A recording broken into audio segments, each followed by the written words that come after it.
Hello viewers, welcome to IT System Admin and Information Technology Learning tutorial channel for you. Today in this tutorial I am going to show you how to turn on allow apps to access your location on Windows 10 computer. Sometimes it becomes very important for you, so don't forget to watch full video.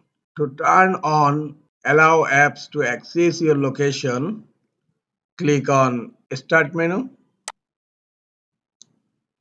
click on Settings.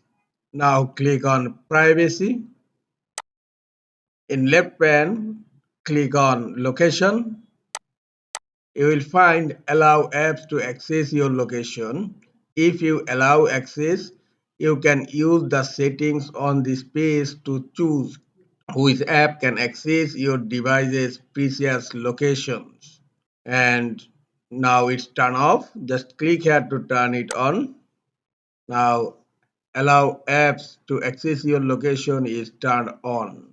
This is all for today. Hope this tutorial is helpful for you. Keep watching for next tutorial. Thank you very much.